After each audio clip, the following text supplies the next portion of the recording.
Cara cepat menghitung data di Excel. Oke, langsung saja ke tutorialnya. Yang pertama kita akan menghitung data yang biasa, contohnya seperti ini. Kita akan jumlahkan, caranya kita blok seperti ini. Lalu tinggal klik tombol sigma di sini.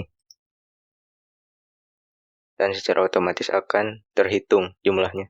Atau bisa juga dengan memakai shortcut di keyboard, kalian tinggal klik Alt sama dengan. Dan hasilnya sama, sudah terhitung. Dan yang kedua ada menghitung uangnya yang ada rupiahnya. Pertama kalian tulis nominal aslinya dulu.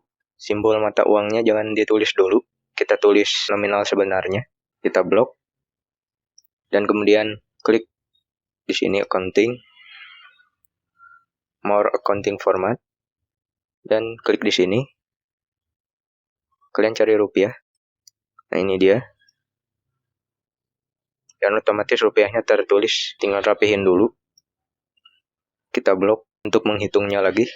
Caranya sama, bisa klik simbol sigma di sini. Sudah terhitung.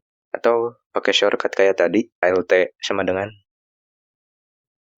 Maka nominalnya akan terhitung lagi. Jika kalian melihat simbol pagar kayak gini, ini tabelnya terlalu kecil, kita lebarin.